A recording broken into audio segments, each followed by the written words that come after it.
I'm Slogfred, and today I decided to record myself making one of my mega builds. This is a fairly new concept for my channel, so if you do enjoy it, make sure to leave a like. So, without further ado, let's get into how I build the Thrust SSC. To start off this build, I had to figure out how to make a car that would be fast, but also not fly away. So I started with a really basic design to do concept work on to see how I could make it so that it wouldn't fly away when I made it fast. To do this first, I started by trying to add ballistic blocks, which worked, but it slowed it down. And to make a car that'll be fast but also stay on the ground, we need it to be both. So I started working with propellers, which I thought might work because if I make it so that it pushes it towards the ground, then maybe it won't fly away. And I was right. It didn't fly away. And then I found that the best combination of it was the winter wheels, the propellers, and ballistic blocks. And when I had all that, it didn't fly away, even when I added more engines. Next, I decided to start working on the actual body of the build, the, thing.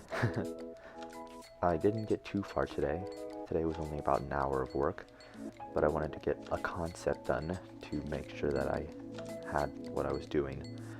As you can see, I was trying to make it a cone, but I ended up making it a triangle cone because I didn't have much of an option at the time.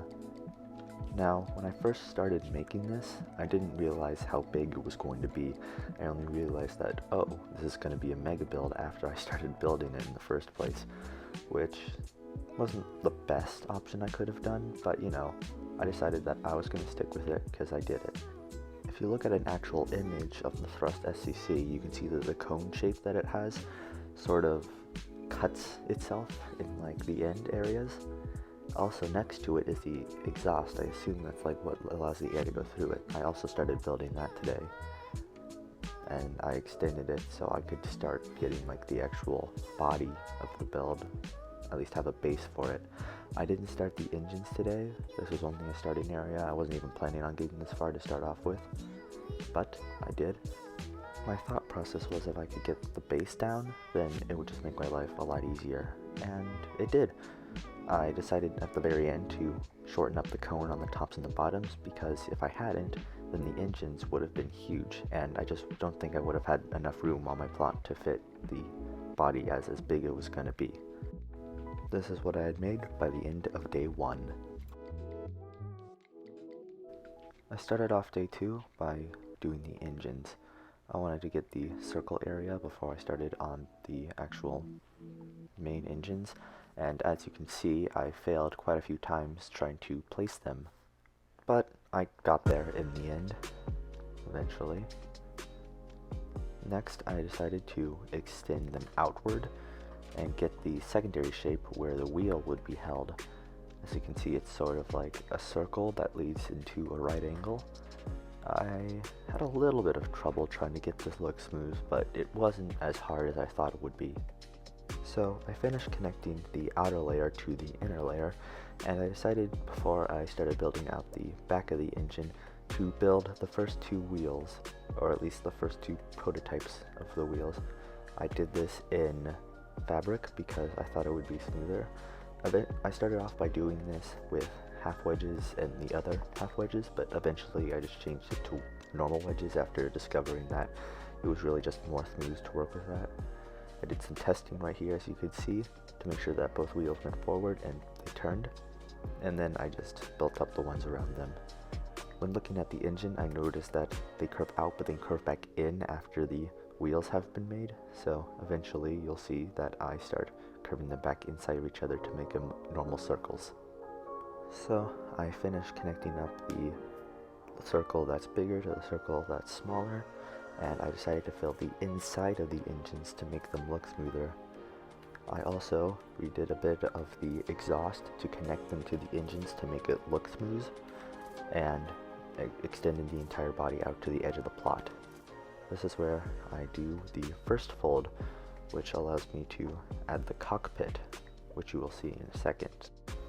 Next, I start preparing myself for the fold. So I build 3 blocks up from the engines and do a little outline of what I have so far. I put the motors and get them set up correctly, and then I start building out. I finish the cockpit, which is a 7x7 area, and start extending the engines. I hadn't figured out how I wanted to do the rest of the cockpit, and it was starting to get late, so I decided to end today by extending the engines to somewhat the edge of the plot. I realized that I made them a bit too large, so I shortened them up, but I eventually got it to where I felt comfortable and used some triangle wedges and triangle wedge blocks to make it smooth around the end. Also at this time I made the exhaust looking area, which I think turned out pretty great. I intentionally put the wedges one block in from the inside to make it look smoother, and I added the propellers. This is what I had made by the end of day 2. This day being the final day, it was also the longest day. I started by getting the shape of the cockpit, or the part behind the cockpit, complete and connecting it up to the engines. But I noticed as I was building this that the cockpit wasn't going to be long enough, or I had to make another fold. So that's what I did. It took me a while to get the length I desired, but I was able to do it. I also messed up that fold a few times, but we're building the wheel here first. I first made it so it was unpowered, but later changed it so that it was powered. I tried to fold it from the top, but I had some issues running into that, so I switched up to the side. I did make it a bit too short. Too short for comfort. I was able to finish this build with it there, but I wish I had made it a bit further. When driving it, I realized that the back was flying up, so I started trying to add propellers to the end, but that came with its own set of problems. I was eventually making the entire thing fly, which I couldn't figure out why. I started trying to place ballistic blocks. I started trying to move the conveyor engine, but eventually though, I realized that the problem was the conveyor engine. So with a heavy heart, I had to take away some of the speed so that it wouldn't fly every time I used it. I resorted to putting a bunch of rocket engines inside of the engine compartment, as I am doing right now. I eventually increased these, but it's never going to be as fast as it would have been with the conveyor engine. This is the point of the build where I started focusing less on building it and more on making it functional before I continued any further. So you'll see I'm doing a lot of testing for this, making sure everything works fine and it's not going to fly. I started working on the wing, which is in the back. If you search it up, then you will see. And this took me quite a few times. The first time I made it, I used a bunch of motor locks so it wouldn't fit. I had to use motor folding, and it was just really a mess. And then after I got it to work, I realized that it was too big. So eventually I got it down to the size that I liked, but that's going to take a while. It took me quite a while to try and get the motor to working, because for some reason I was just having a hard time visualizing it, which doesn't happen often, but I was able to get there in the end. I wish that this had been the answer, but if you can see the wing, it's just way too big. It won't work. So eventually I got it down to the size I want. I started with the size of the front of the wing, then increased it, and I got to a size that I like. And this is about as far as the building part goes. I eventually made the entire thing metal. I made the tires fabric, the cockpit glass again, and started on the final paint job, which is basically black with gray highlights, as you will see, and that's about it. Let's show you the final product. Here is what I had at the end of the final day. So let's see how the thrust SSC works. Here we have the final design for the thrust SSC. I am honestly pretty proud of how it came out when it comes to the tail, the body, the engines, all that stuff. So I think we can now give it a test run and see how it drives.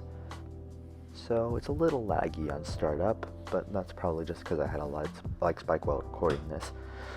But as you can see, we'll get this started right here. And let's do the fold out process. The fold out process is faster than I thought it would be, but you know, I don't really need to fold for dramatic effect, I just need to fold because I need to fold. As you can see, everything comes together, and there it is, the completed folded thrust SSC. So let's now give it a test run. You can see the wheels, how they're only really touching in one spot at one time. It doesn't really look that smooth, but it actually is a lot smoother than the alternative, which was the curvier one, but it didn't function as well. So, well turned around, so let's give this the official test drive. As you can see, the engines are all on. It does have a little bit of a particle leak through the actual body itself, but it's not that bad. Unfortunately, the recording software I used, it kind of cuts out that bottom, but I was going around 240 at this time. I was curious to see if it would work as an off-roader. Oh, there I am. I was curious to see if it would work off-road. So, as you'll see in a minute, I will drive off the road and towards the ocean to see how it does. So, we made it to the edge, and we did a bit of a jump off the top, but this was a good test to see how my propellers would work, see if they would actually keep the car from flying or if they would bring it up. And it looks like it's working. It's not really doing it really slowly. For some reason, the added propellers also makes it a lot less weightless, but with the weight that it does have left, added by the ballistic blocks, it does bring it down to the ground. So we're not flying anymore, which is very good. This isn't as fast as I'd like it to be. I might do some adaptations in the future to see if I can get it to go faster, but overall, I'd say this was a pretty fun build, a pretty good build, and I like how it came out. I think I did a good job on this one. Hey, you made it to the end card. Thank you so much for watching this all the way through. If you like this video, make sure to give it a like. This is a fairly new thing that I haven't done before, so if you want to see more things like this, give it a like. If you want to see any tutorials, any showcases on anything, or just another one of these building things, leave it in the comments as well. Thank you very much for listening, and have a great rest of your day. Bye.